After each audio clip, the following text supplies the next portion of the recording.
And my thanks to the TBA for giving me the opportunity, and Claire and Julian in particular for giving us, Weatherby's, the opportunity to just give you an update on where we're at. So just to give you a bit of the background to this, in 2016 I joined Weatherby's, and the same week as my Irish counterpart Russell Ferris, and we started on an investment program to look at, a 5-year investment program to look at what we were currently doing in the stud book and what we could do in the future to future-proof the stud book a long time into the future. And one of the things that we particularly looked at was this, which is we transact about just over 1 million a year. That's a lot, and quite a lot of that was paper-based. And what we wanted to do was move the paper to the online. I spent a dozen years in New Zealand, and I watched as the Australian stud book went completely paperless in 2005. We're not there yet. So we should be, as the mother stud book, leading rather than following. So these were the key things that we focused on. I won't go through them individually, but all of them were extremely important, and we had a plan to go paperless in 2020. Now, whether we get there or not, I don't know, but we're very close. If I tell you that we're 98.5% of all foal registrations this year have been online, so that's a big step forward. Not to say that will be all the foals, because we haven't got to the end of the season yet. But, and these were some of the challenges that were thrown up along our way. The good news is that smart cards, they are legal in looking to the future. They are legal in the legislation in this country. They're not in Europe. So we could move quite confidently to the e-passport, which was good news for us. So the first two things we did very quickly, we deliver the new online platform, which I hope most of you have used, and thank you very much for all your cooperation, and also particularly, as David said, thank you for your cooperation with the 30-day foal notification. That was launched last year, and then in Ireland it was launched this year. They do it slightly differently. They use blood as the tipping point for the 30 days. In Tunisia, I did a survey of all the foal notification systems around the world the other day. Tunisia is 48 hours, so 30 days is quite a long time for us. So that sort of gave us the platform to move forward. And on the back of our new digital registration system that was built over a year, and it came out in 2 phases in 2017, January 2017 and January or February 2018, that gave us the opportunity. Just here, I better explain this, low code, no code. We're moving to a platform which is Microsoft Dynamics. It means that you can change the program much more easily. Microsoft Dynamics invests huge amounts of money, billions in security and new development, R&D, and so on and so forth. We can't match that, obviously. So we're using them as the platform for the new systems. And it means that we can change things relatively easily. You don't need lots of Java developers and beta testers and all the rest of it. So that was very helpful. And so we then moved towards to the Weatherby's e-passport, and that was our sort of next step into the new world. Just here. There we go. I'll just show you a quick video of what the e-passport will look like. Half of it's been built. Welcome to the e-passport, the proposed upgrade for the current paper-based passport system. Through implementing smart card technology, we can provide the industry with a digital platform for horse identification, medication and vaccination records, movement tracking and ownership change application. Database real-time connectivity offers greater traceability and biosecurity. From the app's homepage, you can log in as the owner-keeper or as a vet. Additional options, such as regulator, could be added. When you select owner-keeper, you can enter the animal details in one of 3 ways.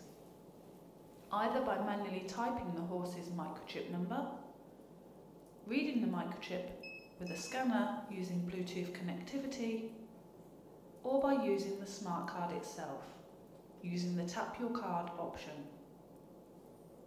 Once the Ready to Scan icon appears, tap your smart card on the top of the phone and you are taken to a page where you can choose from the 4 options. By choosing Animal Details, you will be able to view the horse's information as you would with a paper passport, such as the horse's name, pedigree, colour, date of birth and UELN.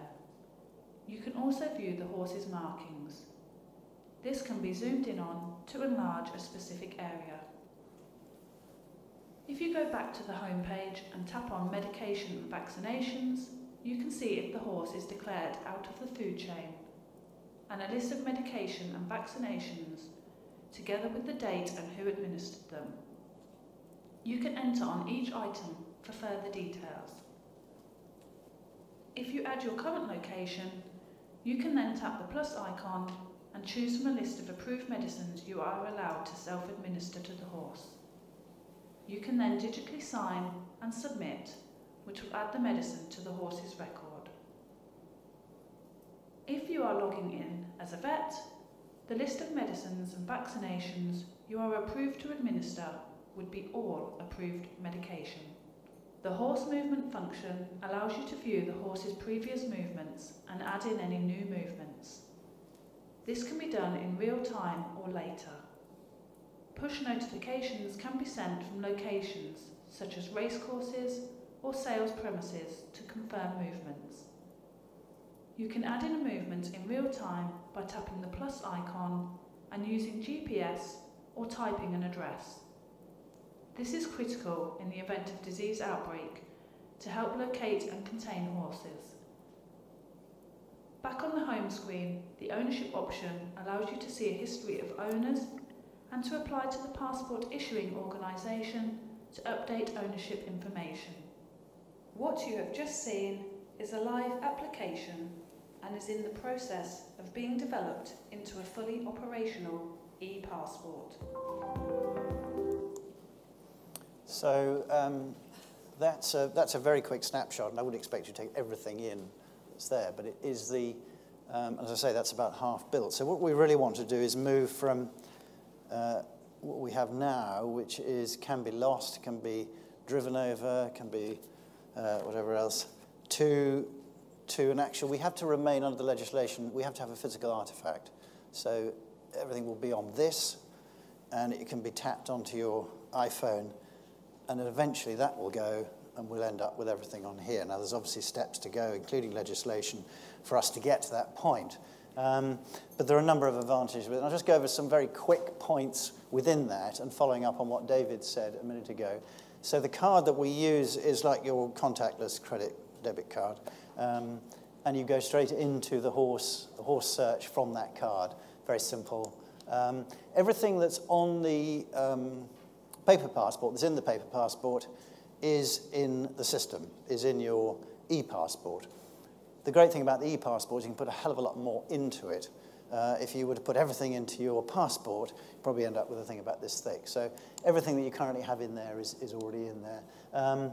If the fallback is if the card doesn't work for whatever reason, you can use as we said in the video, you can use your chip checker, your scanner, or you can type in the UELN number, or you can type in the microchip number. It's very simple. So there are 4 options in which to get into the e-passport. As I say, everything in terms of the ID of the animal is there and more. We're currently working on a markings app. One of the issues we have is that we have to reject about 25 to 30% of markings that come in. Usually it's because the narrative doesn't tie in with the actual drawings. So we have to send those back. And what we're doing is developing an app so you can actually draw onto an iPad screen or onto a PC. And as you're drawing it, a very clever algorithm, as you're drawing it, it will produce the narrative. So it knows the difference between a blaze and a snip and how far up the leg and so on and so forth. So that will cut out probably 90% of the markings errors that we currently reject. The only difficulty we did have is, you can imagine on a screen this big, it's quite difficult to see the markings. You can expand them in the same way you can expand an image or a photo on your iPhone. So you can actually see it up close. The medical treatment, as David mentioned, that's an extension of the vaccination. So everything that will, all the medications will be on there. It'll be verified by the vet. It'll be real time. So the date stamp on it will be the moment that vet put that in, whether it's in the field or when he gets back to the veterinary practice. And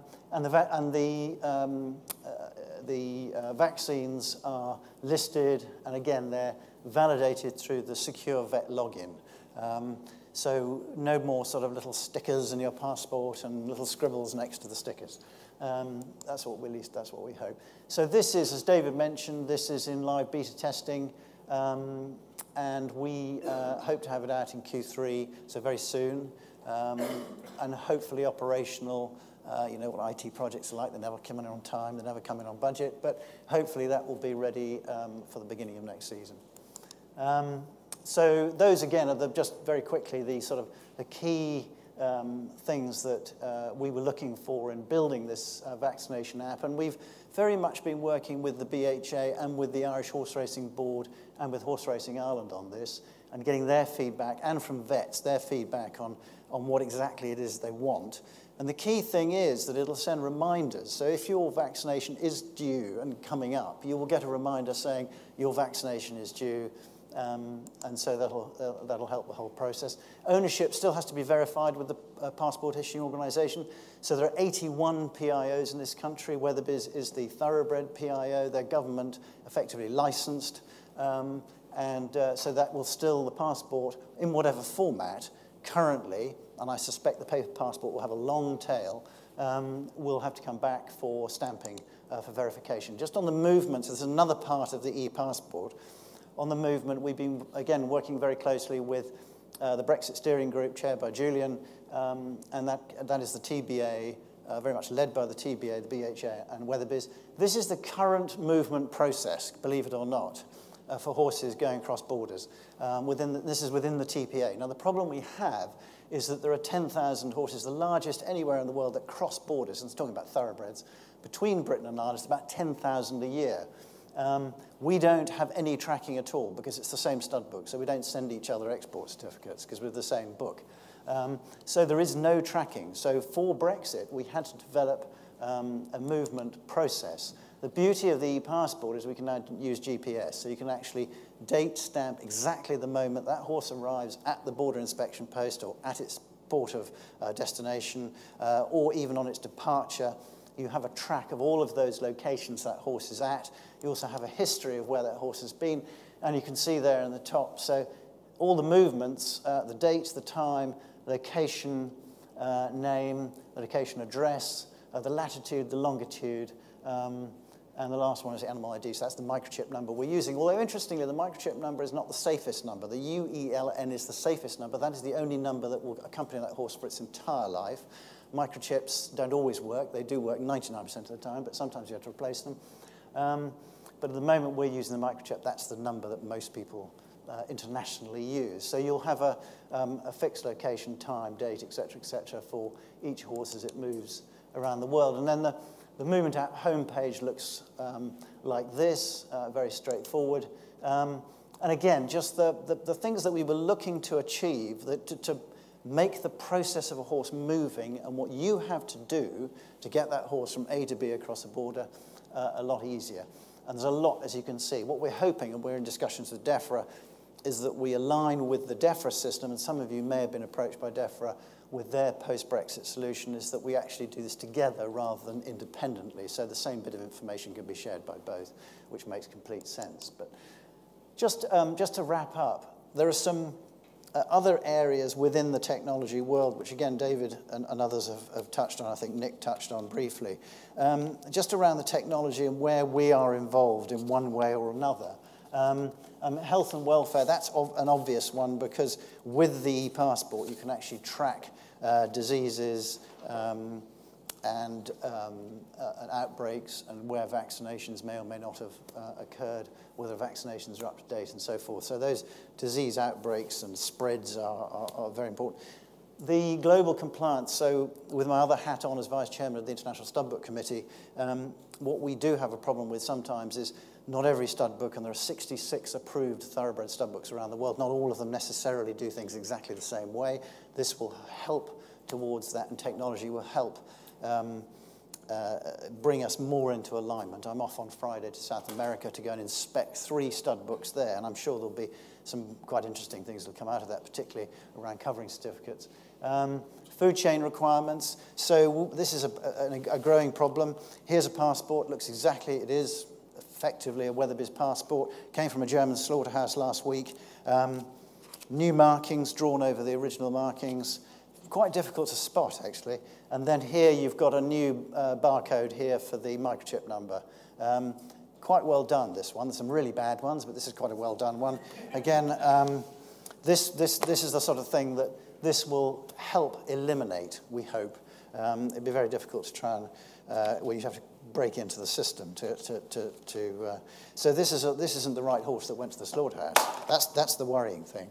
And there were 10 of these that arrived, and they were all fake.